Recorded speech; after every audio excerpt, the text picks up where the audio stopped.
Whoo boy. All right. Well, we're here.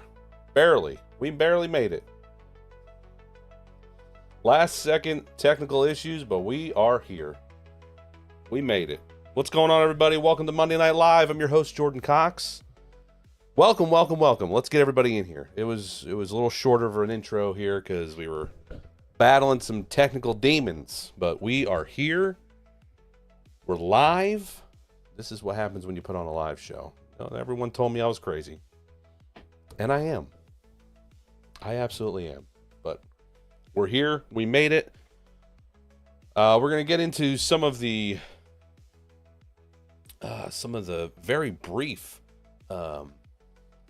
racing that we had this past week to talk about before it all just gets taken over by rain. The magic R word that everybody got to talk about this past week, and hopefully get that out of our system here early, and then we can get into some racing as we go on. But that's the month of April for you, so I don't know if we can be too upset. It's just the way it goes sometimes. But guys, let me know that you're here. Hit the like button. Like the stream. Say hey. Tell me that you're here, because I don't know who's here right now. I gotta get my comments pulled up. Guys, I'm all sorts of twisted here. I'm all sorts of twisted. Here we go. Let me pop out the comments section for the Facebook. Everybody over on the Facebook side, how you doing? How you doing? Everybody on YouTube, how's it going? We're here. We're live. How we doing? How we doing?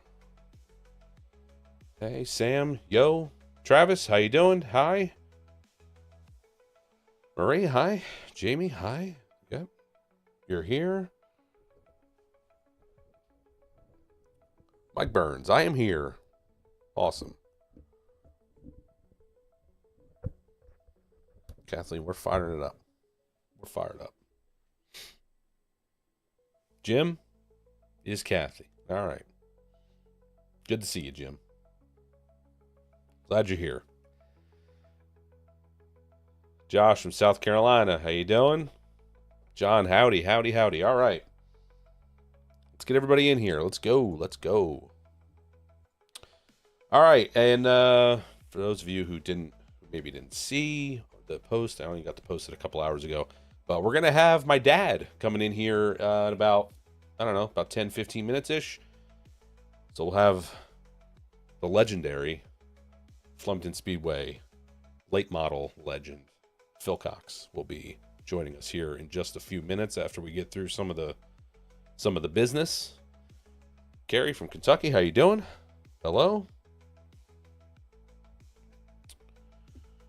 We're hopefully through all the bad stuff here, so I can relax. All right, let's get into it here. Let me pull up my notes that I've got. Short list this week. As I was talking about before, it seems like everywhere got bit by rain. Whether it was north, south, east, west, wherever you were.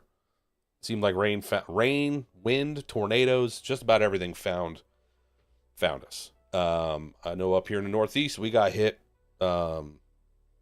People got racing in on Friday. Big Diamond got the race on Friday. Williams Grove tried to. They got most of their night in, but ended up having to postpone the rest of their event. We'll get into that. But we got hit with rain over the weekend, and looks like down south there's some flooding down south. I know that's going on right now.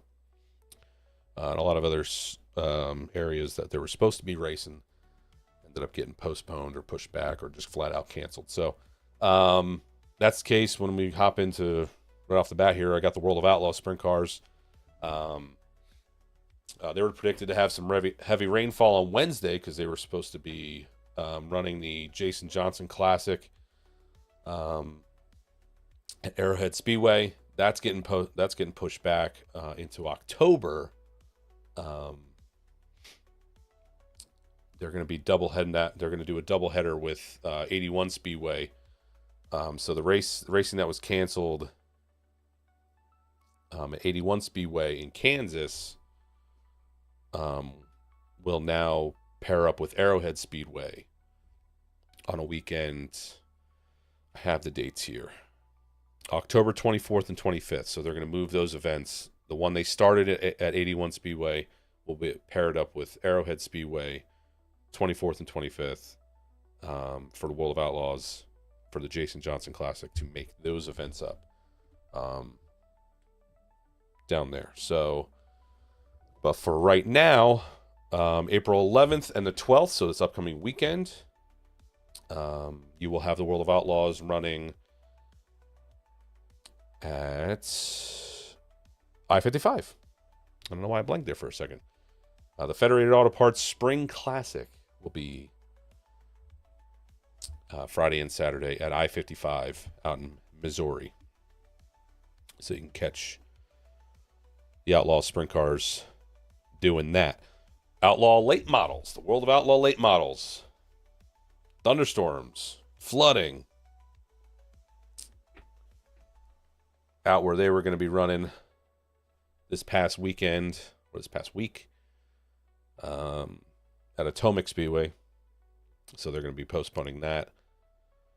Fireball 50 will be postponed.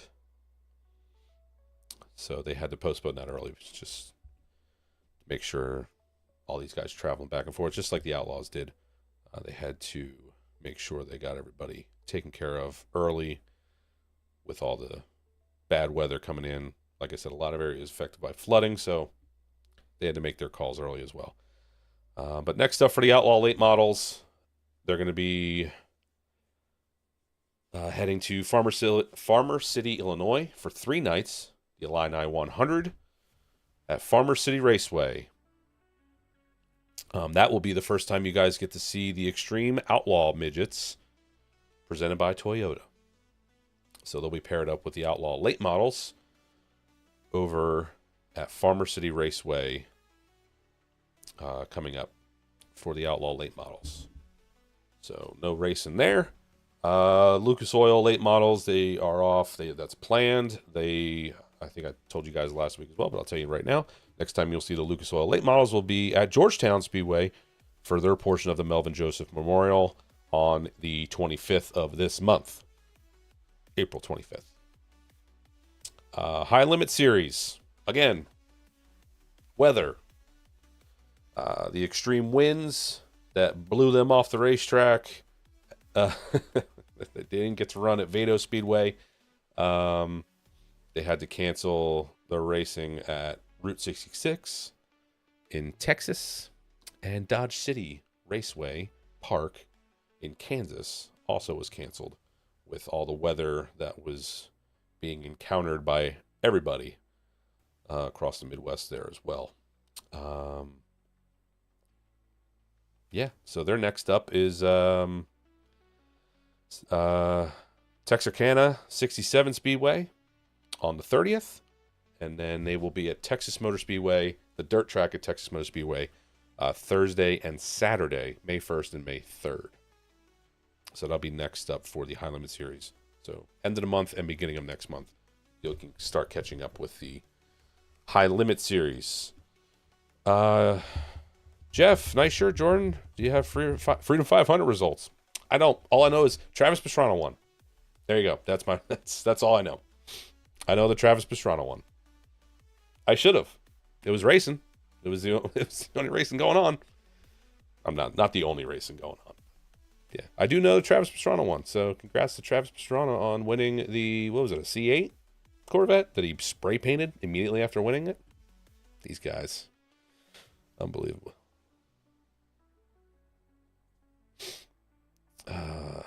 Robert, good evening. Hey, what's up, Mike Bent? How you doing? Yep, Daryl. Mike Goulart ended up picking up the win at Big Diamond. You're right, Mark. April showers. That's it, man.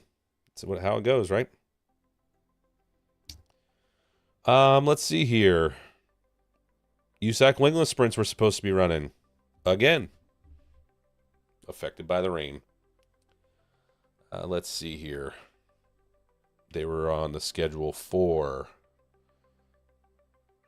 Let's see here. They were on the schedule for Indiana Paragon Speedway and Red Hill Raceway, the 4th and the 5th. So they ended up getting canceled as well. They moved some shows around for that. They'll pick up those shows. Looks like they're going to pick those up in September, and they'll be back at that'll be a Paragon. They'll be back in September, and then June 4th they'll be at Paragon as well with the USAC during with the midgets during Midget Week in Indiana. So you'll see the USAC Sprint Car National Championship Series 410 wingless sprints. Their schedule is going to pick back up on the 11th, Friday, and Saturday, the 12th, at Lawrenceburg for the Honest Abe Roofing Lincoln Park Speedway on Friday and Indiana's Lawrenceburg Speedway on Saturday. So you can watch the USAC wingless guys. They are usually on Flow Racing, so you can watch that. That's it for national stuff. Again, rain. Mother Nature was the big W this week. Mother Nature got the win there. Tim, hi from Wheat Sport. Any news on the Pony movie? That's a good question. I don't have any. Maybe Billy can hop in here and say something if he's watching. If he knows, that's a good question. I can certainly ask Miss Pauch Mahaney as well what the update is for that. It's a good question. We'll get the answer for you. Nick, yes, it does. Yes, it does. We're going to get the Big Diamond here in a second. Yep, when it comes to the local stuff, like I said, Williams Grove ended up getting, they started their feature. They got I think they got 5 laps in, and they delayed. They had a delay, I think, between consies, and that cleared out. They were able to get stuff moving and try to get the rest of the show in, and then, sorry, I need to move my chair. I keep kicking it. And then they got to the feature, the 410 feature, and it ended up starting to rain. So that'll be made up next week, next Friday, for the Williams Grove gang over there. Port Royal rained out. New Egypt Speedway rained out. Bridgeport Speedway rained out. Lincoln Speedway did run. Anthony Macri was the winner of the 410s over at Lincoln Speedway. They got their show in on Saturday, so kudos to them. And then Big Diamond for the Thaw Brawl. The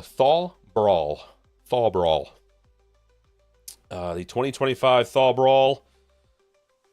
Our boy Mike Mahaney shot out to the lead from third.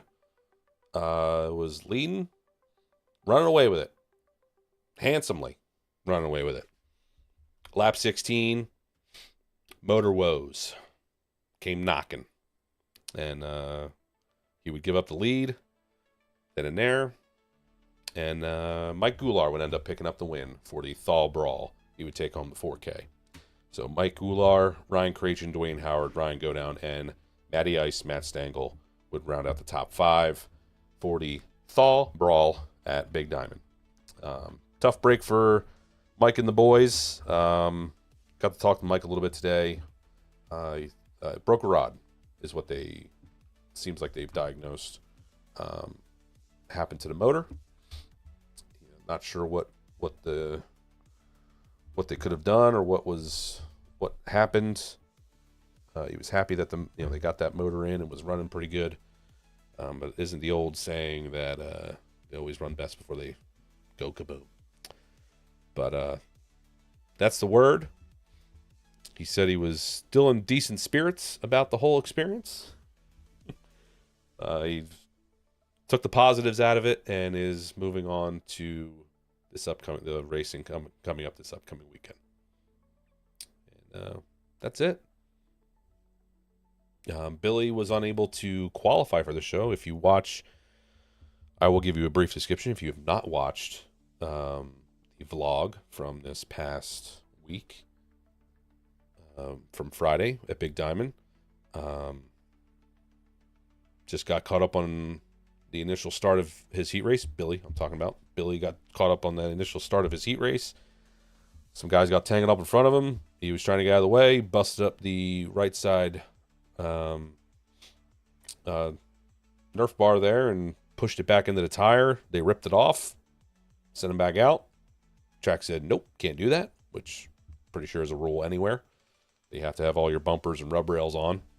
So they brought him back in. So you had to start in the back of the consi. They only took 2 from that consi, and he ended up driving up to 4th, which was impressive enough. But obviously was not enough to get into the show. So Billy and the Breitenstein boys had to pack it up and head home. So it was a tough break. Again, just makes an argument for get rid of draw shows. But tracks like doing the draws.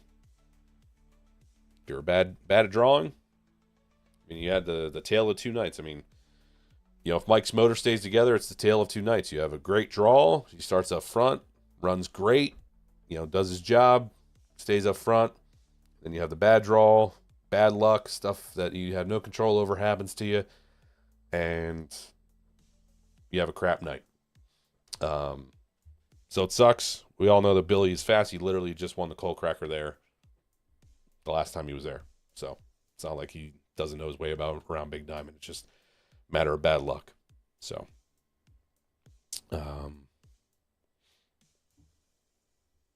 Mike had 2 good draws. You are right, Nick. But that's just it. You have to have, you got to have 2 good picks there. He did look stupid fast. Yeah, Billy was good. Just, stuff happens, right?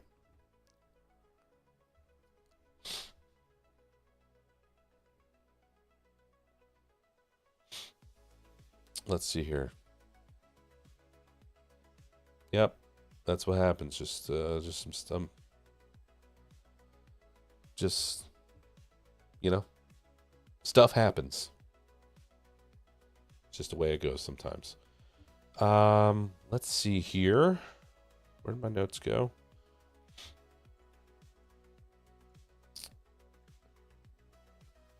All right.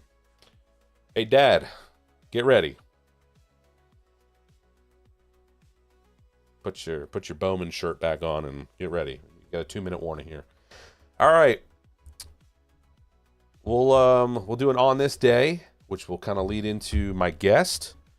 On this day in 1991, Big Diamond winner, Kenny Brightbill. On this day in 1995, so we're talking about April 7th, obviously. On this day in 1995, the East Windsor winner was Chip Slocum. 2007, Bridgeport winner was Richie Pratt Jr. And then, in 2001, the New Egypt Speedway opener was won on this day by, drumroll, Billy Pauch, in a nail biter that came down to the line that is marked on the Race Stats Central website, so credit to them, as a victory by .005, which is 5/1000ths of a second.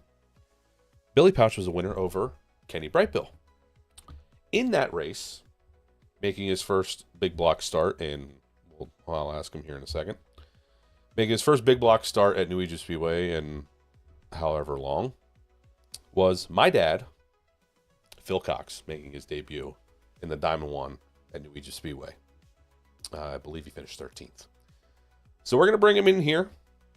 So, ladies and gentlemen, help me welcome in the 7-time Flemington Speedway late model track champion.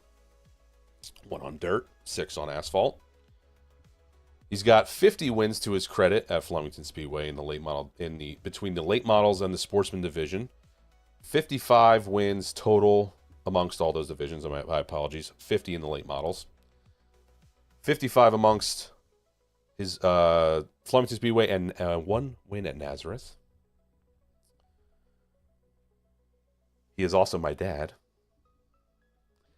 He is a recent 2024 Hall of Fame inductee. Ladies and gentlemen, let's welcome in. Some know him as Phil Bob, I know him as Dad. Dad, let me unmute you here. There we go. You got Yeah, us? I can hear you. All right. We Can can you hear hear me? you. Or I can hear you. Awesome. Welcome, welcome in. Very good. Sorry, I don't have any The round like loud applause, cheers, and I don't little have any applause thing. confetti that blows up when it on the screen or anything. So Yeah, um you'll just have no, that's to cool. you'll just have to suffer through just being here like Yeah, this. yeah. And a little, want to have a little side note to Big Diamond Gular. I think that was a brand new DKM car. Yeah. I noticed the front bumper What on it. you talking about? Looked like a DKM. Yeah, that's what I heard today. Okay. So good for him. Yeah. Um, So I mean, that would make sense that it would make sense. I know that they had to redo some things because his previous car owner passed away this past year. oh, So I know okay. he's back to, I guess, just doing it on his own. Oh, So it makes sense that maybe they bought a new car just to start fresh. I don't know what his deal is. But yeah, yeah. Well, good for him. Harry on in the Facebook chat is saying yes, it was. So there you go. Good eye. You've been credited with a good eye. Eh, Uh, some things still work. yeah. Well, there you go. Um, all right. Well, let's just jump into it. We're gonna bring in. Well, so I brought you on for a number of reasons. Obviously, I don't mind sitting down and having a chat with you about anything at any time. But you do have some recent relevance with the Dirt Track Untold family, with the pouches, um, the recent I don't know how you want to put it. Not so much a hiring, but a you've been brought back over to the Pouch compound to help with Correct. the younger the next step, the next one down in the Pouch line. Um, you're now hooked up with Billy Pouch Jr. With his Saturday night program over at Bridgeport. Um, so wanted you to come in and give us a little bit about that, and then we'll kind of obviously continue. Obviously, you have history with the family as it is. You helped Big Billy for a number of years there, but I'll let you kind of tell a little bit about what you and Billy Jr. have going on now together.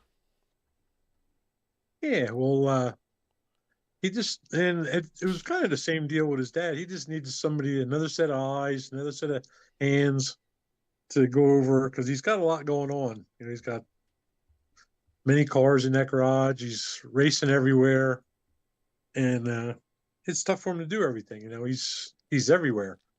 So I'm just kind of in there to just rein everybody in, kind of keep everything organized, and help him with the setup, some of the cars. I mean, we really didn't dive into that before the season as much, but we ran Bridgeport, ran decent. Um, Made some adjustments at the track, car got better, and just saw some things we need to improve on. And we took care of that this week. Um, so yeah, and I'm supposed to go up there Thursday and work on the car for Georgetown. Or whether they race or not, it's another story. But Yeah, um, get that car going a little bit better. He's just missing the little things. So it's just got to pick out the little odds and ends here, and he'll get better. It's a lot to You should see the operation. There's a lot going on in that shop. So just taking the pressure off of him so he can concentrate on racing more, yeah. driving the car, and just keeping his head on straight and going fast. I know he has a hard time with that to begin with, so it is good to have someone like you in there. Yeah, I mean he admits it, and he's just it's. I overthink things a lot, and so that's where I'm in there to kind of rein him back and keep him going straight instead of veering off. Well, So it's funny because Mike and I had talked a couple hours ago. We were on the phone for a while, and that's one of the points he actually made was, it's nice to have somebody. Obviously, I know, but like it's nice for a guy like Billy and Mike as well. To have somebody that so they can just focus on driving. To have so they yeah, it's nice to obviously they want to have input. You know, for the most part, they're going to be working on their stuff anyway and right. be going back and forth about setups and this, that, and the other thing. But, you know, especially on race day, to just, you know what, just you figure it out and I'll just drive it. Yeah, They'll tell you, they'll tell you the input, but at the end of the day, having somebody else there that they trust that can make those kind of calls takes so much off of their plate, and also just takes way more off of their mind. It's certainly, I'm sure Billy's very thankful and knows that it's nice to yeah, have somebody that he can just be like, this is what I'm thinking. Do with that what you want, but I'm just gonna drive. yeah. No, I mean, it's just another set of eyes to see what the car's doing, and just get a different perspective on things. I mean, because it's all there. He's got all the good stuff. It's just a matter of making it all go all at once. So, There's plenty of race but cars in it's that shop yeah, and it's a that good they group have of to keep guys. A track lot of of. fun. Yeah. So it's yeah, we had a good start. I mean, he started 12th and finished fifth. He was up to fourth. Um, I think he was better than Osmond. He just couldn't get by him. I think if he gets past him, he could be second or third Yeah. because, like I say, he just couldn't get by him. So it's yeah, he's just got to get a little more aggressive. We talked about that too. So he's going to be starting 10th or 12th every week. So that's how it that's where he's going to be racing from. So we got to get used to it. Mm-hmm. Yeah, So there's gonna be there's gonna be the driving tips as well along with it. I yeah, I wanted to I asked him I wanted to ask him if his rear end was sore after getting his butt kicked from you and his dad about his restarts, because I know his restarts weren't that great. But I don't know. yeah, Did you find anything wrong with? I know you guys were talking about carburetor stuff. yeah. There's a few things there. The carburetor we changed that. Hmm. So hopefully that'll help the restart part of it. Yeah. So because you're kind of stuck, you got to run a certain gear. You can't. So everybody's kind of got the same stuff. So you got to find something that just works for your motor. And he tried a new carburetor. It didn't. I mean, it raced well. Hmm. It just wasn't good on restarts. So you need one that's good on restarts and races well. So we changed that. He's got another one ready in the wings, a third one. So if we need to put that on, we can. But so the one he's got on there, he says is pretty good. So and they're always trying stuff. I mean, you can't blame him for that. You always got Hmm. to try different stuff. So, Yeah. but yeah, he knew the restarts were sketchy. So and that's when you got to make hay. I mean, Well, at yeah. both ends. I mean, he was not he wasn't he was falling behind some, but he wasn't he wasn't even staying with the guy next to him. So that was an issue. And then he was just kind of tiptoeing into the corner and in turn one. When you go in on top, you can't do that. You got to be aggressive. Yeah. He's just he's a technical driver, but he needs to kind of get one more aggressive sometimes. So I'm pushing him on that. Yeah. So maybe we'll see that in the next couple of weeks. We'll see what the There's results a are time from to be that. aggressive and there's a time not to be. Hmm. So he's got to learn when to go and when to smooth it out. But Yeah. he'll get it. I mean, it's there. He's just got to be reminded of it. He gets too relaxed and too, he's running good. I'm running okay. It's not okay. You got to get to the front. Let's go. Mm-hmm. The phone Yeah. calls would be a lot nicer when you win. Well, right. Yeah. Yeah. Yeah. It's a nicer ride. And It's a I really nicer don't ride beat, home. and I don't beat him up too bad. I just tell him what I see, explain you know, what's right or wrong, and Yeah. his dad's the one that's the hardest on him. Mm-hmm. And Understandable. that's the way it should be. Uh-huh. So Speaking of Billy, what do you well, so for those who don't know, when did you start helping Big Bill? When did that deal start? 2018, yeah, because I think 2017 he went winless, Mm-hmm. and I started helping him in 2018. Yeah, that makes sense. We started right out in Florida. Yeah. Yep. Went down there and ran, and we did well. I mean, we did. That's when we switched over to coils too. So it was a whole new ball game for him and me. Right. And we had a couple decent runs. We finished third one night, which was I thought really well. And we struggled a little bit, but it wasn't a bad week. Then we came home here, and uh, I'll never forget this. I helped him for 5 years, and in those 5 years, I think I missed 3 races. I think he wrecked every race I missed. And the first race I missed was the first race that year at Georgetown. Mm-hmm. He took the big block down there and didn't even take the green in the heat race. And they destroyed front and back of the car. Brought it home. He called me. I'm at work. He goes, "You got to get up here. You got to get up here." Mike was working on the car. Juniors, BP, everybody was out there working on this thing, Mm-hmm. getting it ready because we ran Bridgeport on Saturday. And yes, I remember that. I got there. Yeah. I worked. I don't even think I ate lunch. I drove right up there, and they were pretty good shape when I got there. They were putting the body on. He was finishing straightening out the back bumper and stuff. And Mike was there. Everybody was there, and we finished putting the body on, threw it on the scales, went around it a few times, got to the track. I'll never forget because you watched the highlights of that race, and it had the car number on the right side was white. The number on the left side of the car was red because we stuck an old door on it. Yep. So when he goes around the track, he had 2 different color numbers. But that's when we broke Ryan Watt's streak. He had like 5 in a row down there the year leading up to that season, and we broke his streak. We went down there and won that night. So he was pretty determined. That was the first race at Bridgeport that year, and the first back in Victory Lane. So that was pretty cool. Yeah.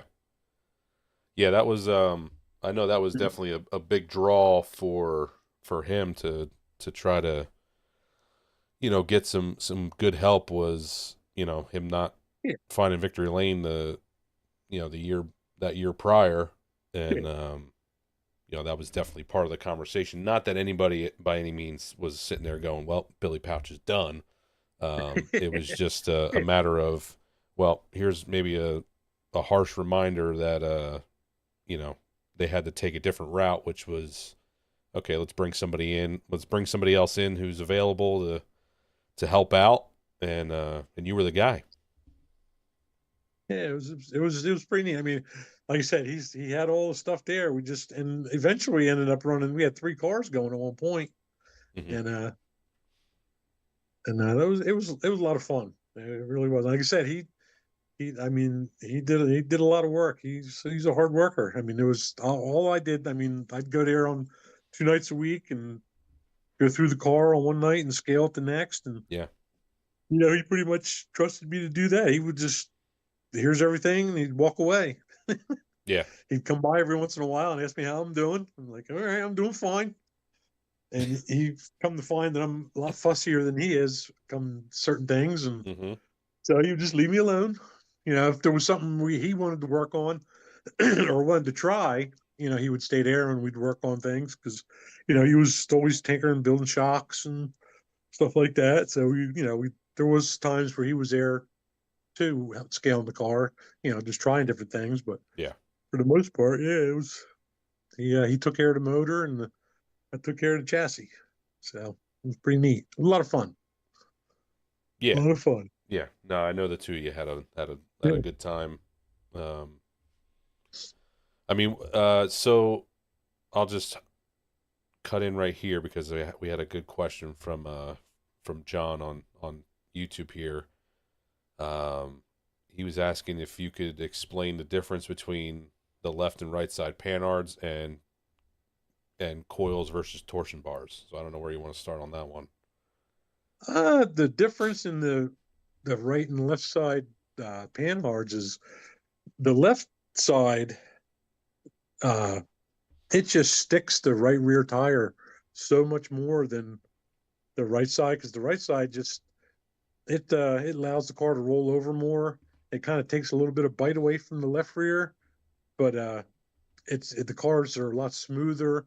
They won't bounce around as much as it was on the left side. Left side, or you can ask Jordan, your head bounces around on that headrest inside the car. Billy complained about that all the time. He'd have a headache at the end of a race at Bridgeport when it got rough. He said it would just wear him out, just bouncing his head off of that headrest. It's aggressive. The cars are really aggressive because you got to run them so hard.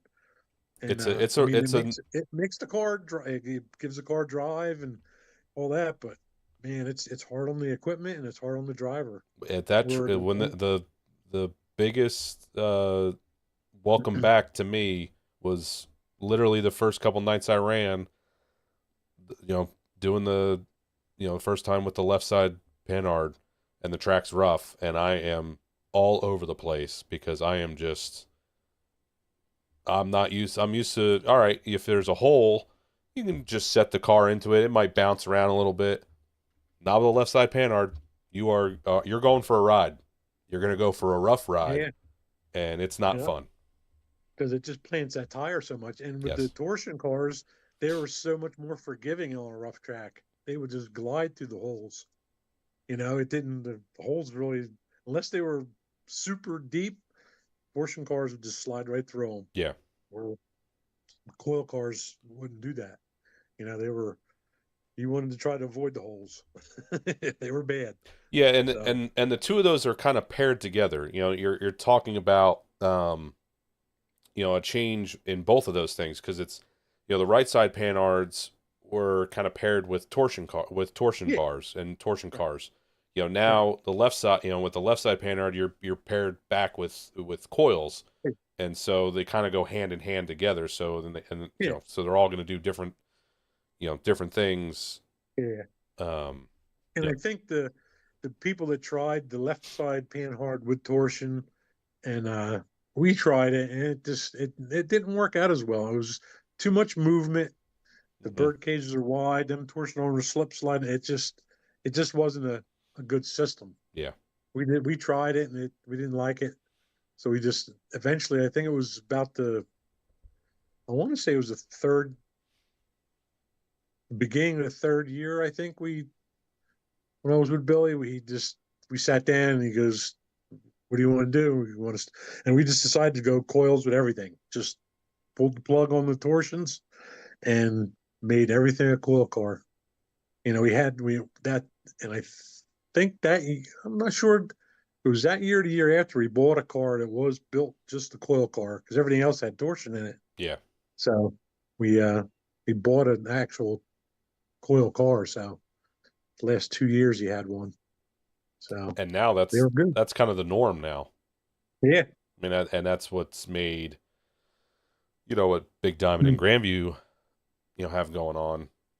Yeah. An even bigger a bigger issue or a bigger deal because the last two, 3, 4, however many years, with so Yeah. many guys going to coils, you know, these chassis Yeah. makers, Bicknell specifically, said, okay, we're going to build a coil only car that Yeah. will do different things than one with a rack in it. Yeah. So that's certainly been a big deal for some guys. I don't know what the scramble and the mad dash was like out in Pennsylvania to try to find cars with racks in them, or just order them from Bicknell or wherever you were getting your chassis from with a rack in it now. And I'm sure there was Yeah, I'm sure there was a few out yeah, there that were sitting outside for a few years and got drug in, right. or guys were taking their coil cars and just Yeah. welding the right side panhard bar mount on it, which is easy to do. Yeah. Doing that simple, easy, cost efficient. If you didn't have a lot of money and you did have a coil car, you could do Yeah. that. That's not bad. But Yeah. I'm sure there's a few that are going back to the torsion and doing the whole thing. So Yeah, it'd be I'm interesting to curious see how what many that's. guys are doing that. How many Yeah, guys are just trying it yeah, with the coil, with their coil package they have, or if there's guys that yeah, just straight up abandoned, just went, you know what, I'm going back to yeah, torsion. If we're going right side, I'm going back to torsion bars. yeah. I mean, Uh, and it'll take a few weeks for that to all yeah, shuffle out. Because there's gonna be guys there that are going, man, I was 3/10 faster with torsion on the right side, or I was, something, yeah, there's going to be a learning curve there for a little while. I don't know if they could really learn anything of Big Diamond on it, but Grandview is a little different. right, yeah, So, yeah. I don't know. I meant to get in touch with some guys that were at the Grandview practice session. Like I know Clay Butler was out there. He was super excited about going back to right side stuff. It actually made him bring his car back out, so he because he was ready to go. Yeah, Just to see what that was like, how he felt, and what his speed was compared to everybody else. yeah. But yeah, thanks for the question there, John. Mark asked, uh, who was your toughest competitor at Flemington in the late model days? So, I mean, I know there you was have a a few. few, but Yeah. I mean, way back uh, on dirt, it was Gary Raymond. He was tough. yep, Dean Carmen, he was tough. My brother was tough. When it came to asphalt, uh, early on, it was Todd Cray.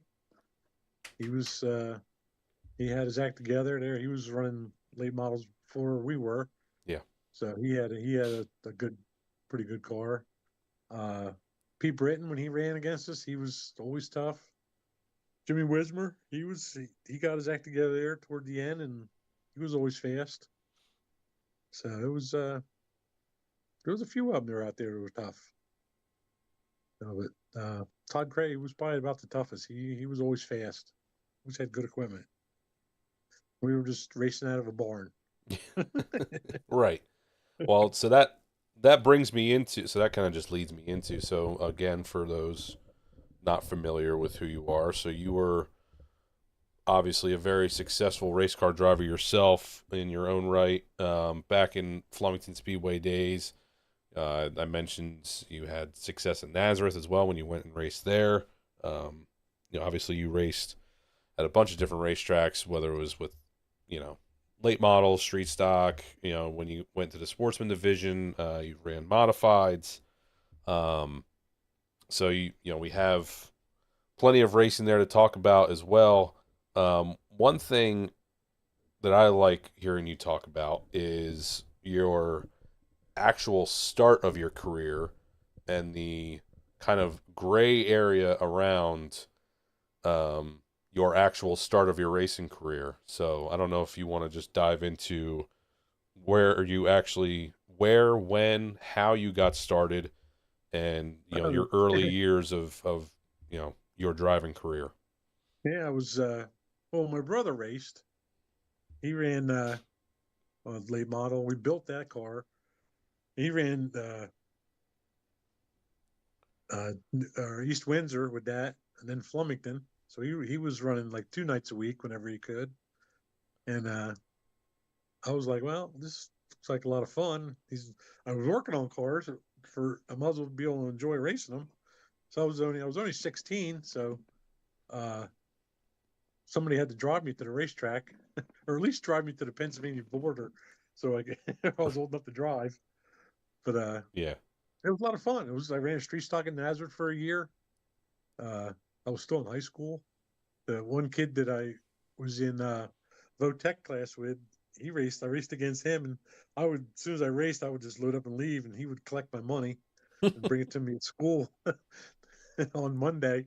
So, but That was a lot of fun. We had a lot of fun racing that car.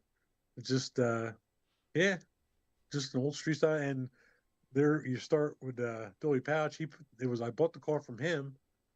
He put a roll cage in it for me, and then me and my dad and my brother, we built a motor and put the motor in it and went up there and had some fun. So it's like I say, we've known the Pouches all our lives. Hmm. My dad and his dad, they palled around together, terrorizing Flemington and Stockton and all those I towns. think that part of it So, is the stories I've heard a little bit more of is the all right, you're the terrorizing part. Those are the stories yeah, that I didn't realize were there was somewhat of a collection of stories about the old man and Roy, like causing some trouble. yeah, Uh, yeah. There were some stories. yeah. So I mean, there's more of those that I need to hear because I heard one and I'm like, listen, I can't handle this right now. I gotta hear more of these at another time. Yeah, there were some good ones. But But what about yeah, when you actually started running over here? um, I actually my dad and I built the car. My mom had a old Firebird she was getting rid of. So what we did is we took that car and we used the body and the chassis and all the anything that we didn't need to make a race car out of, we gave to Lantanis, like the rear and the interior, because the car was really nice. Glass out of it, and if we needed some parts for the car, they would just give them to us. It was kind of a barter system. Right. So Yeah. we built that chassis, and with Jeff Cool, and actually built the majority of the chassis part up where I work right now on the plate. We cut all the 2x4, and because the plate was flat and square, we got it all tacked together. Then we brought it back to the farm and finished building it there. And yeah, it was neat. It was a lot of fun. And my dad would rent because I can't remember. I don't think when he started driving, I was old enough to go in the pits. I don't think I was 18 yet.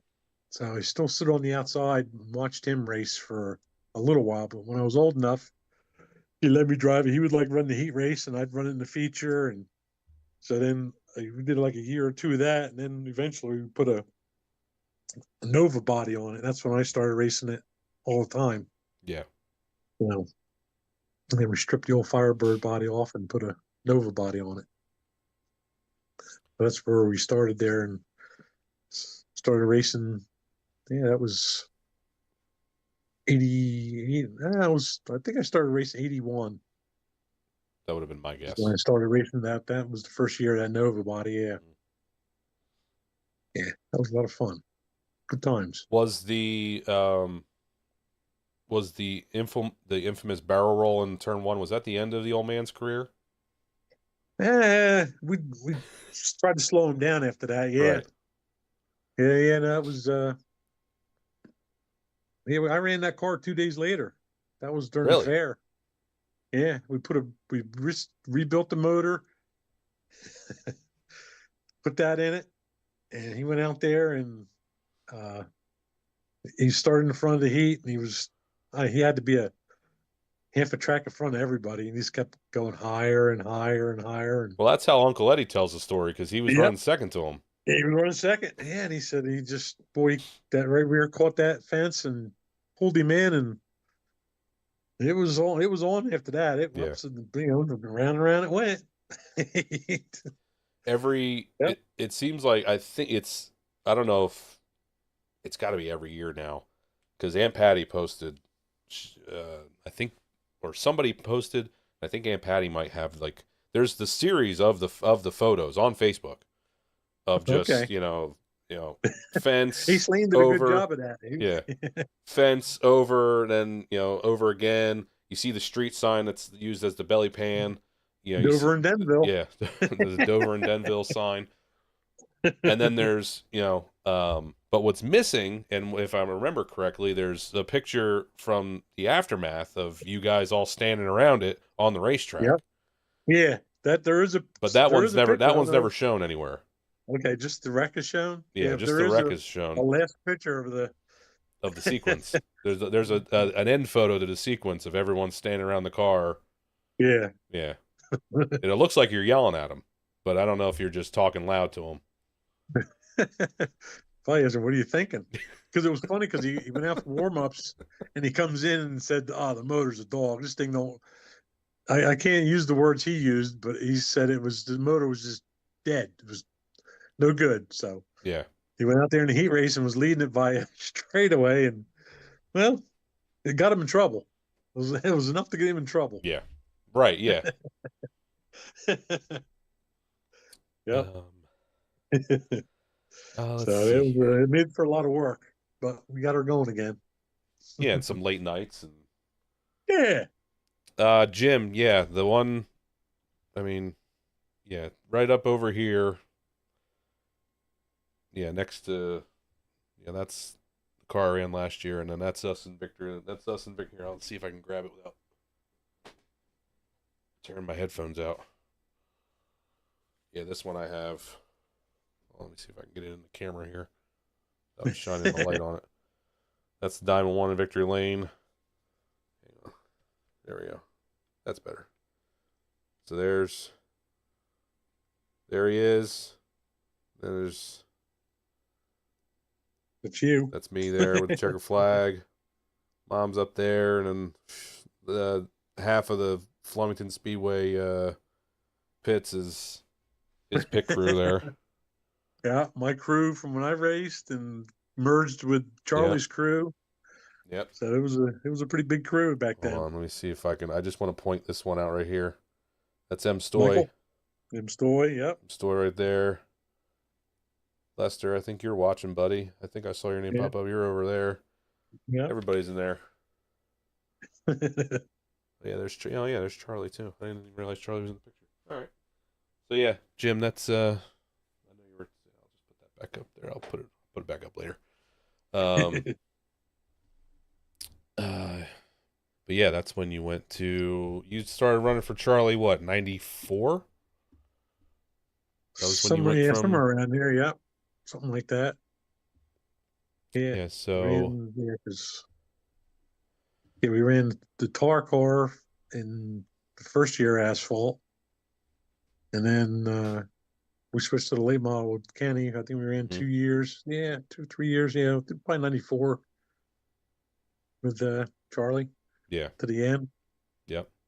Yeah. What I think I think I know the answer, and I know I I know I've heard you answer it before, but um, asphalt or dirt at Flemington? A lot of people ask me that. I Hmm. like them both. I mean, it's just the asphalt. I mean, the car had to be closer, and then you still had to drive it. Where dirt, if the car was off, you kind of manhandle it, and but the dirt was a lot of fun to race. The asphalt was technical. You had to be, that outside wall hurt. You didn't want to mess around, and you Yeah, were going so much faster, yeah, on the asphalt. So you wanted to be right. So, but I enjoyed racing both. I really did. Oh, and like I say, I ran sportsman on dirt and late models on dirt, and ran the sportsman car the first year on asphalt, and then we switched back to the late model on asphalt. But yeah, the what asphalt was was that sportsman car like on asphalt? I was going through. I was looking through results and stuff. Um, like I know you had a win in that car. yeah. But I don't know if it maybe seemed like you struggled otherwise. Oh, we built that car from scratch. We Hmm. just, me and my brother built that thing from the ground up. And we didn't know a whole lot, but we figured we had something figured out, and Hmm. we were always pretty decent. We just, like I say, we were always missing a little something. I don't know if it was just something in our drive line we just missed, or we should have tried something different, or we were always trying something. But we kept the center steering in it, and it seemed like everybody that was doing better was running the GM box. You mounted it up by the front, and you ran, steering knuckles down, and we switched to that, and man, I had my hands full. I don't know if it was just me or the steer. It took a little while to figure that out. Right. I think the first time I went out, I made about a half a lap and spun out. It was just so much. It reacted so much more different than Yeah. I was just used to that how that center steering worked. Mm-hmm. But man, we got to figure it out. But it was. And back then, some guys that just took their dirt cars and converted them over. Yeah. And there was a few that had money. They just went out and bought a Troyer car. And they Right. were, they Troyer were was the only fast. one that built a actual. Olson did Oh, too. Olsen did too. Okay. Olson came out later on, and they had a dirt asphalt car, I guess you would call it. Right. Yeah, but the DA Troyer car. cars they were pretty stout. They were Yeah. pretty good cars. So, but yeah, that year was a little bit of a struggle, but still we picked off a win, and so. And then back then you could run either McCreary's or Hoosiers. Mm-hmm. A little bit of a tire war going on there, and Billy sold McCreary's, so that's what I ran. Yeah. So Mike Mueller just hopped in the chat and said, "Boiled the right rear off that car." yeah, yep, yepper, Brian Pratt yep. says, Good "Great Mike. times with the Cox family." Uh, Christian asked, "I've seen pictures of you in either dirt modified or sportsman at one point. Did you like those better or late models?" I started out in late models, and I always really that's kind of where my heart goes to. I enjoyed racing the dirt sportsman cars. I really did. Um, I wish that the track would have stayed dirt a little longer, to tell you the truth, but we switched Yeah. over. But yeah, I'm kind of a late model guy at heart, so that's kind of where I lean toward. So When there's been plenty of times we're at the racetrack, and especially and I know this past year you were over at Corey's car a lot, checking out what he was doing. Anything that's that kind of style race car, yeah, late model, street stock. Seems like you're always kind of going over and picking the brains of the guys that, because a lot of those guys are still building those cars.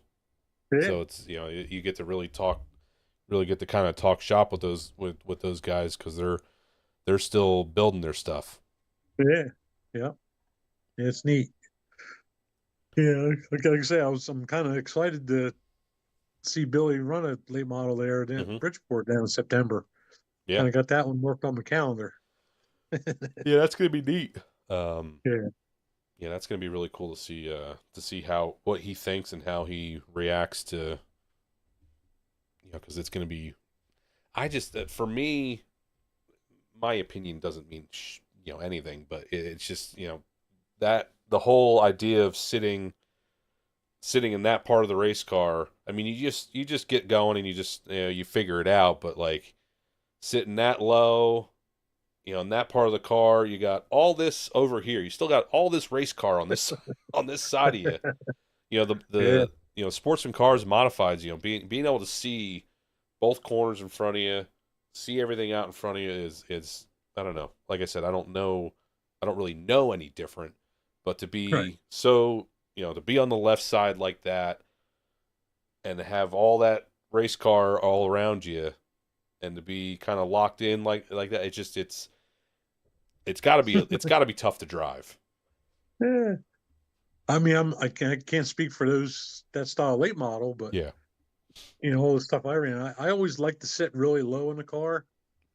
Yeah. It's kind of hard to do because I'm kind of tall, but it's funny because everybody asks me, how do you sit so low? I mean, I always like to be low. Hmm. You know your car, you know where the fenders are, you know where you're at.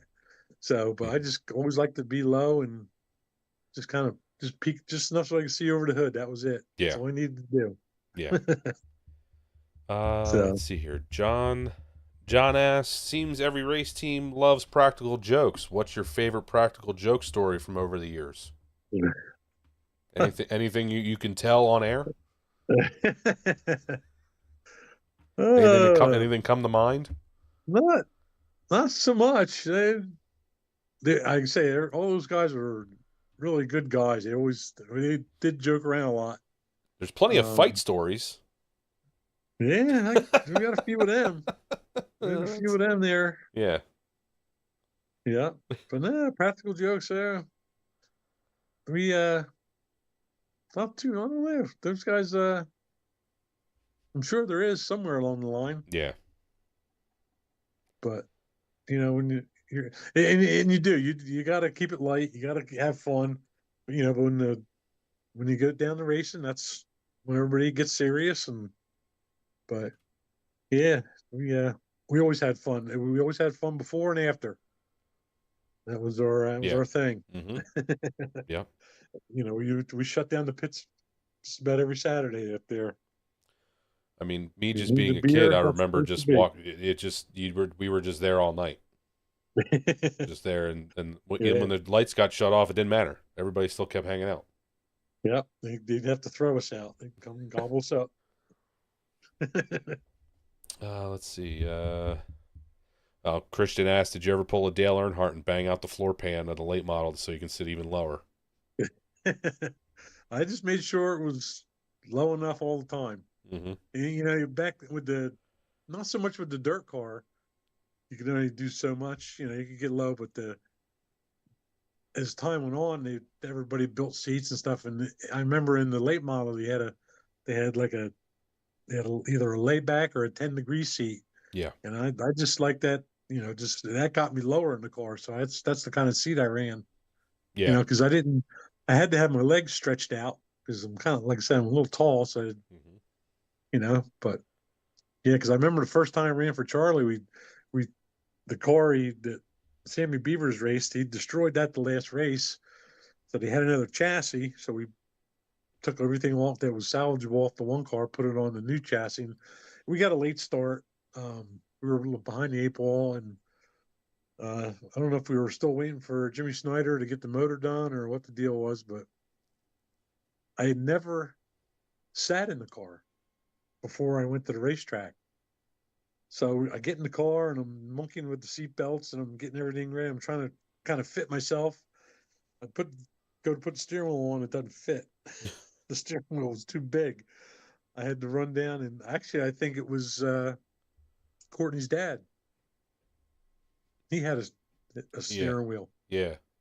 It was smaller. It was Yep. like a 15-inch wheel. I had like an 18-inch wheel, which I liked the bigger wheel, but my legs it was just rubbing my legs, so I borrowed their steering wheel for the night so I could race. Mm-hmm. And almost won. I led a bunch of laps in there. The setup was off a little bit. I think I burnt the right front off of it, and I think I finished second or third. But it was a good start. But yeah, that was funny. I got in the car, couldn't steer it. I'm like, okay, gotta try something different here. Yeah. That's a big wheel you're talking about. Yeah, An yeah. 18-inch wheel. That's a big wheel. On dirt with the sports car, I ran a big wheel. Yeah. It was just, it was comfortable. I mean, yeah. And then after I started running that smaller wheel, I did switch over to the smaller wheels, and then back then them cars had rack and pinions in them. The steering was really quick, Yeah. so you really didn't need a big steering wheel to feel how the car was. Right. So, yeah. What else do we get here?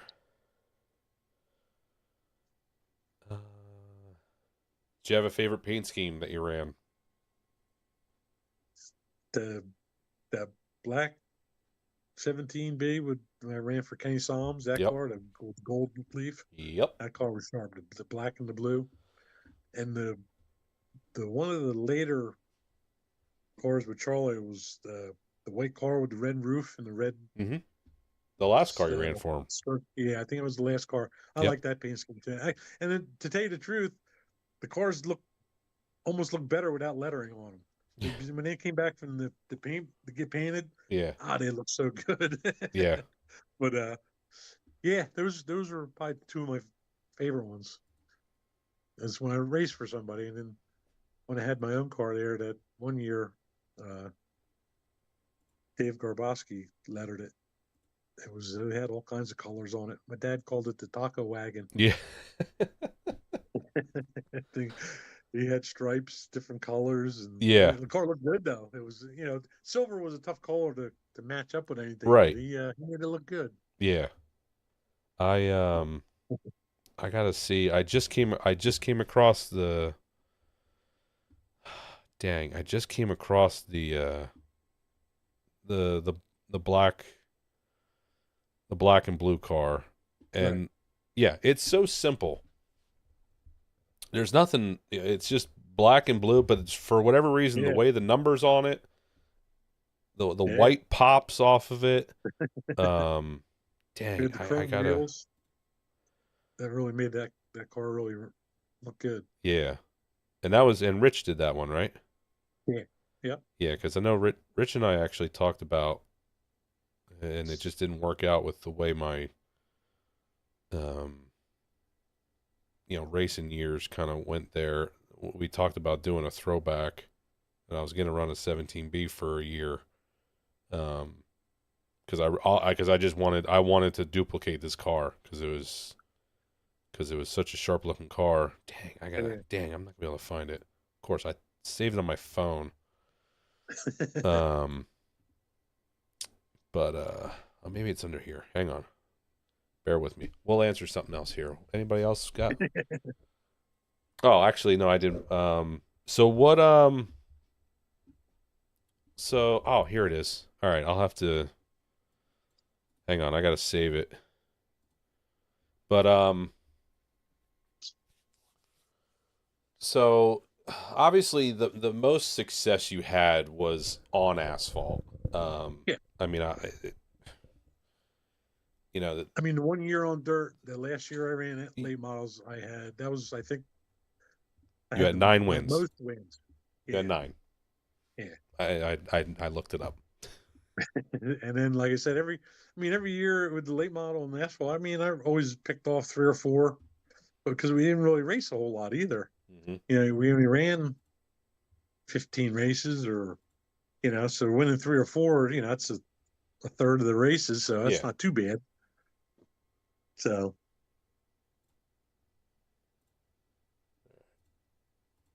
Um, but my question was going to be now it's just now this is just escaping me now. I had a question that I was going to ask. All right. Well, Hunter's in here. all right. Hunter, what was your favorite year in racing? Uh, Man, that's hard to say to pick a year. Yeah. I mean, the year that won all those races was probably my best year, Yeah. and it was just everything just went right. I mean, the car was good, the motor was good, and it wasn't nothing special. We didn't have no motor builders. Mike Fusco built the motor for the car. Just bought some good parts and Yeah. made it work.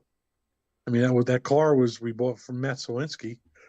Hmm. That was a really good car, and we had to do some work to it because the track changed the rules for the frame. You had to run 2x4, and that car was a 2x3 frame. Had the piece stuff, yeah. But now we made it work. Right. That car was good. What else did you ask, Hunter? Also, who was your favorite person to race against? I think I know the answer. Well, to race against, Yeah. there was a few.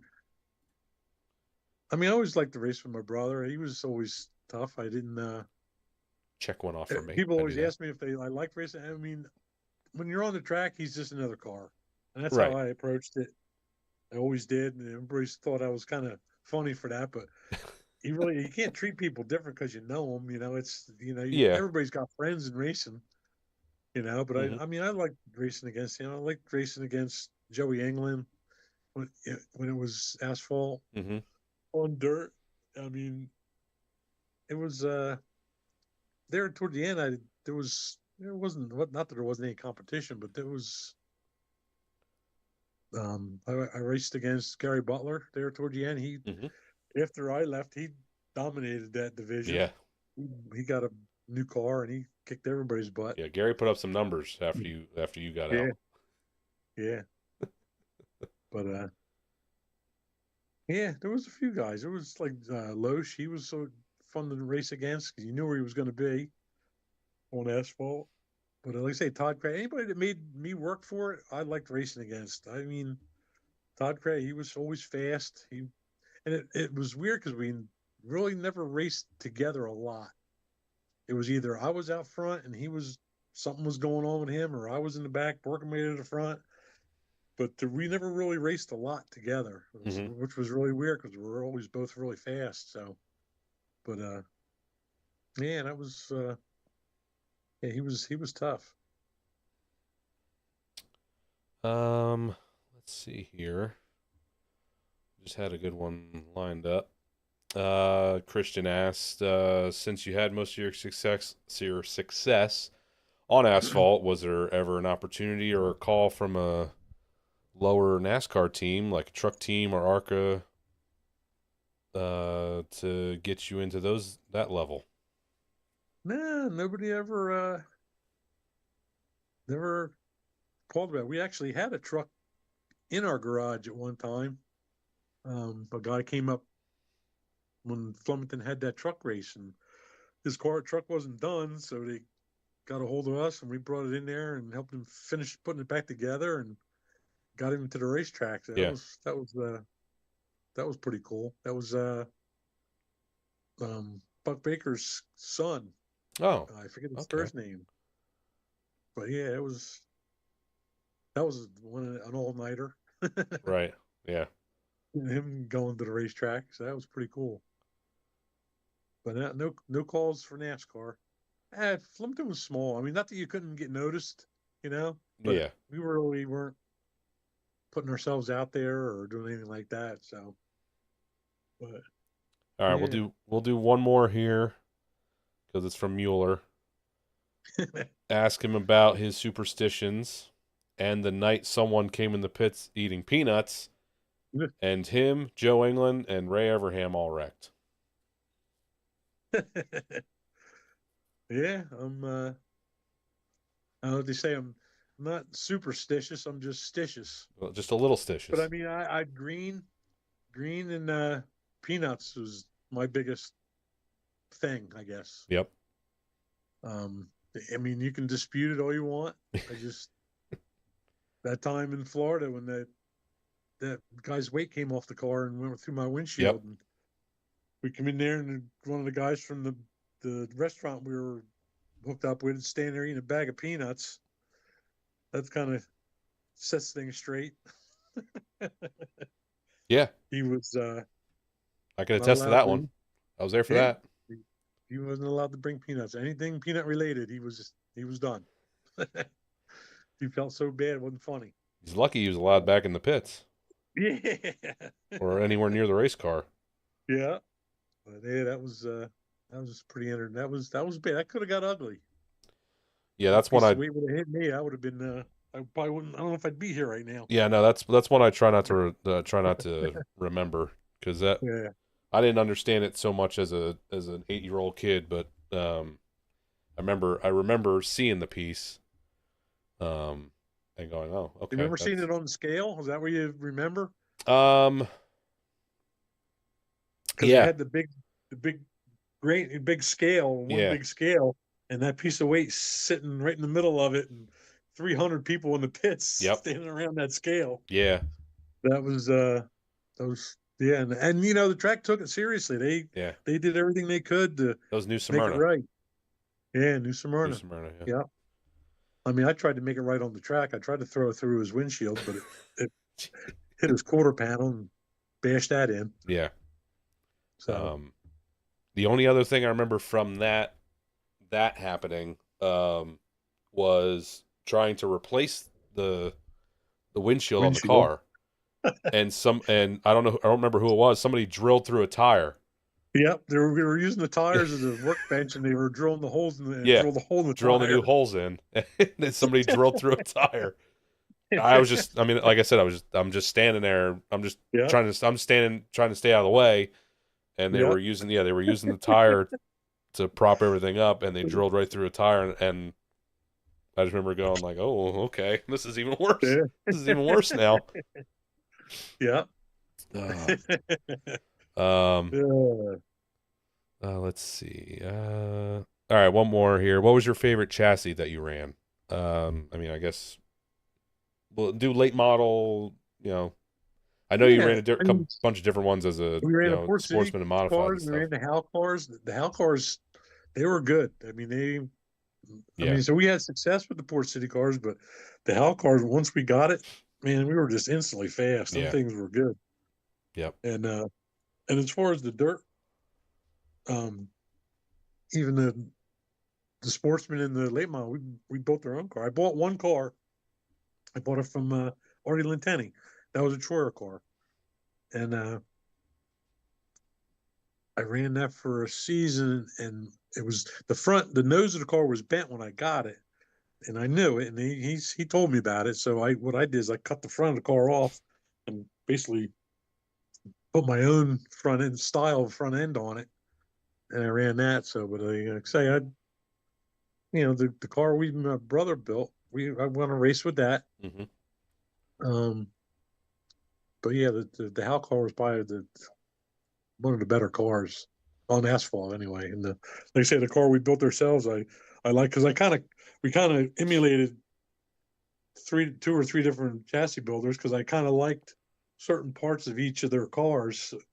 And it was funny because the back of the car was like a Tobias car, or a Troyer car. The roll cage was like a Tobias, and the nose was like an Olson car. I just kind of picked pieces out of each one I liked and mashed them together. Yeah. So, You but imagine anybody the trying to do car, something like that now? no, that car took a beating. That's the one I went down the front stretch and flipped about 15 times, and still took a look at it and kept on going. Which car was Put it back that? together, and that was the first year the car was white with an Okay. orange number, the big body. Yeah. When we Okay. built the car, it had the small body on it. That's when you had to run the small bodies. Then they Hmm. started putting the wide bodies on. So I never won with it when it had a small body on it, but I won with it with a big body on it. And that's when I flipped it. But yeah, I won two races with it on a big body. Yeah. Yeah, All right. that was a good piece. Since we're on dirt racing here, but I wanted to bring something up. This will be the last thing. I actually already showed you this picture, but I'm going to show it to you again because it it ties Billy into. So after Flemington closed after the 2000 season, you went dirt racing again over at New Egypt Speedway. You bought yourself a big block modified, and I already talked about on this day you made your debut. It was April 7th of 2001. Yeah, You finished, I think, if I saw it right, I think you finished 13th. yeah. Billy ended up picking up the win that night. But as fate would have it, you would cross paths with Billy Pauch and Kenny Brightbill. You'd be on the wrong side of a potential photo finish between the two of those guys who were two of the greats that ran New Egypt Speedway over the years. And this picture that I'm going to put up on the screen is from the newspaper, from the area auto from that particular race. The photo finish, as you can see, the car on the inside, for those that are looking at the screen right now, the car on the inside is Kenny Brightbill. That was I think the Tabloid Graphics 19. The car that looks like he's winning the race is the Diamond One, driven by the handsome fella that's on screen with me here. But you can just barely pick out. There's a race car on the outside of him. There is a race car on the outside of him there. That would be, you can just see the front tire right next to, and you can see the front bumper there a little bit. And the roof. And the roof. That would be Billy Pauch. You want to just give us a quick rundown of what happened to cause this great photo finish picture? And before you get started, I just want to give credit. Thank you to Fred Voorhees for helping me track this photo down because I hadn't seen it since I was 11. I would have been 11 in 2001. I remember you showing this to me in the paper and going, "Hey, look at this. This is what I was talking about. This is what happened to me on Saturday," because I wasn't there. You're like, "This is what happened. Doesn't it look like I won though?" And I was like, "Yeah, it does."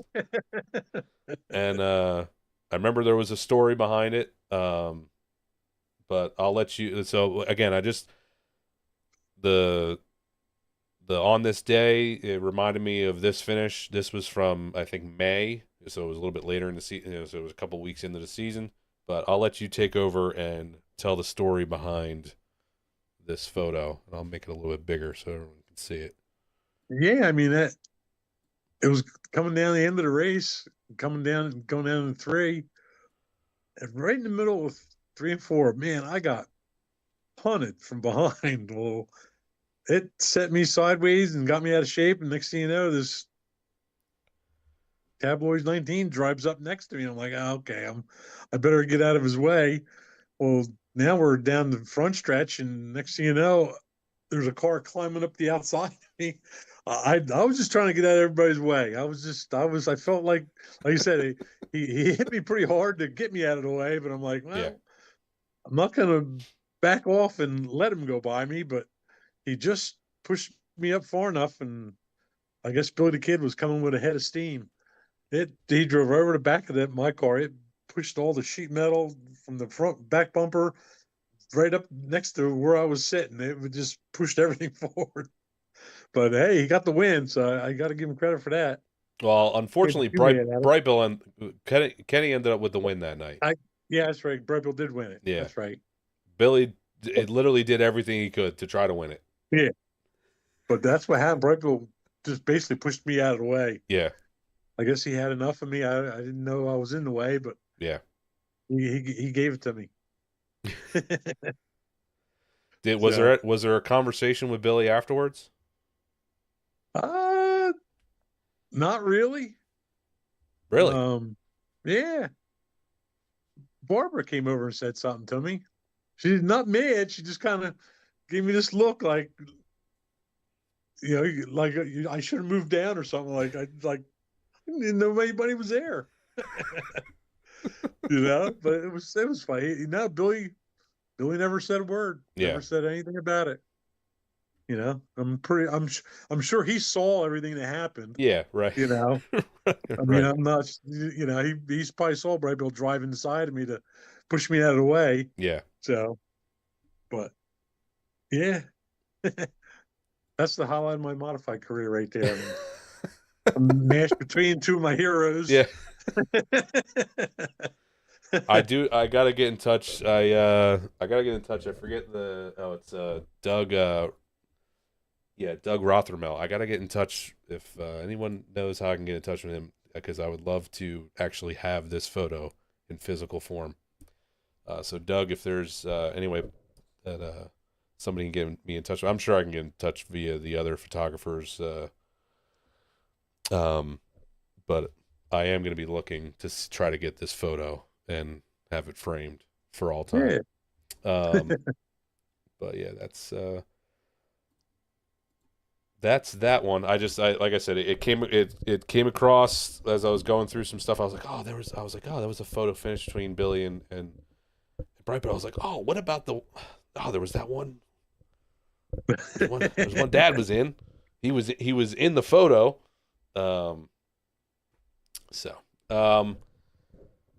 Highlight what I'm gonna let you go here in a minute. I appreciate everybody that's hanging out this long. We're not gonna take too much longer here. Let's go your favorite win. Can you pick one out? Or even if you'd want to give me a top three, that's I always loved the long distance races. All I wanted to do was win a 100 lapper. And on dirt, it was actually the car we built, the small body. I qualified terrible. I started like 23rd or something. The first lap, they dropped the green. They piled everybody up in the first turn. I get turned around. I back up. I'm up on top of somebody. And I think I've been a couple of the radius rods. I drive in the pits. They check it all out. I start last. I drive all the way up to third. And it's me and Willie Osmond running for second. And what's his name? In the 11, he runs modified still today. Scrappy's car. There's that in on that scrapyard. I forget his name, but he ended up winning it because he was a kind of a modified driver. He would dip down in the sportsman ranks, went back and forth, and Flemington allowed him to run it. So, but I wish I would have. I wanted to win one on dirt, but I won a couple of 100 lappers on asphalt. That was a lot of. I like them. I like the long distance races. Yeah. Just kind of settle down, get to drive Yep. up to the front if you could, and just kind of hang out, and then go Heber. at the end. That's Gary Heber or Danny's Danny Danny. Heber. Gary was his older brother. Okay. Danny Heber was the one that beat us. He came there with that sportsman car and put it to us. Gotcha. Yeah, me and Willie had a pretty good battle. Yeah, the car wasn't perfect because it was a little dinged up, but we gave her a run for her money. So, but yeah, 100 lappers, love them. All right. Well, I see what time it is. We're about out of time here. Dad, thank you for giving me an hour and some change here to talk about what you got going on with the pouches over there with Billy, and talk a little bit of racing history. I got a feeling I'm going to have you come back on at some point in the future because, there's still plenty of stories and stuff. There's stuff that I'm even thinking about right now that I didn't even get to. But again, thank you for stopping in. You handled the Zoom and everything perfect. As far as I can tell, everything worked out great. Yeah, I still see myself. I'm still here. Yeah, and no one's telling me that you're not saying anything or anything like that. So we did good. Perfect. Yeah. So I'll talk to you later. Yeah. Again, thank you. I'd like to thank everybody that was in on the chats. That's pretty cool. A lot of, there's a lot of racing history out there. We try to keep it going. Yeah.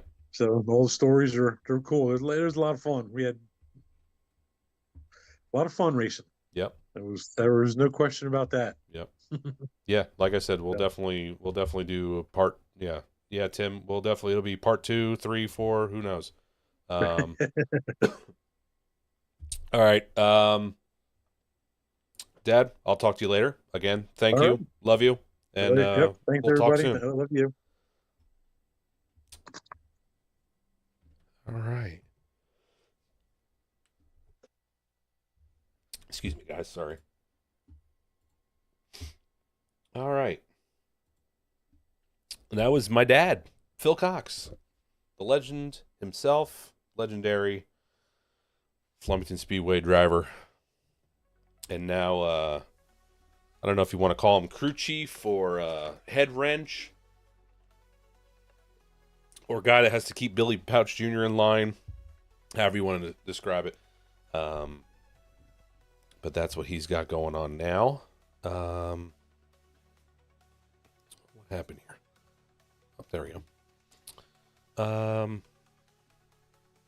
Yeah. Let me get into, so that's going to be just about it for us. Let me get into some of the stuff we got going on here. A reminder that we have the Pauch Racing Open House coming up July 20th. That is July 20th. Sorry, my throat is dry. The Pauch Racing Combat, the Pauch Compound over in Frenchtown. It's open to the public, so make sure you mark your calendars for that, July 20th. We got the boys racing this weekend. Billy will be at Georgetown on Friday. Mike will be at Can-Am Friday for the 358 Dirt Show. That's going to be on Dirt Track Digest TV. Georgetown is not on anything as far as I can tell. Bridgeport Saturday for Billy Pauch Jr. Can-Am Saturday for Mike Mahaney. Dirt Track Digest TV will have Bridgeport. You will have Dirt Vision for the Saturday Can-Am show. And then Sunday you can find Mr. Mike Mahaney running Airborne. You can find that on Dirt Track Digest TV as well. Tomorrow you have the Dirt Track Confessions podcast. You have Mandee doing a solo episode. You have Mandy doing a solo episode tomorrow for Dirt Track Confessions. So check that out tomorrow at 5 p.m. Eastern. Those drop. And then you can watch that, and then you can go back and watch this most recent one with Ray Everham. That was a good one. So check that one out. And then she has plenty more lined up coming up here in the future. So keep an eye out for Dirt Track Confessions. I don't think I missed anything. I think we're good. So yeah, plenty of racing coming up this weekend for the boys. But that's it. Thank you guys for watching. I appreciate everybody that hung out and listened to my dad tell some of his stories and what he's got going on. I appreciate everybody that jumped in and gave us some stuff to talk about in the chat. Believe me, I could sit here and talk to my dad for hours about racing and what's going on, but sometimes it's nice to have a nice refresher and have people come in and talk, and ask the questions, and because I'll end up just going off on a tangent on something. But again, everybody, appreciate y'all over on Facebook and YouTube. Thank you for tuning in tonight. Get out to the racetrack this weekend if you're able. If you're not, hit up the live streams with Flow Racing, Dirt Track Digest TV, with Dirt Vision. You can catch all the boys racing if you want to choose and do it that way. I'll see you all at the racetrack hopefully soon. Have a good night, and I'll see you next Monday. We'll be back here. Have a good night, everybody.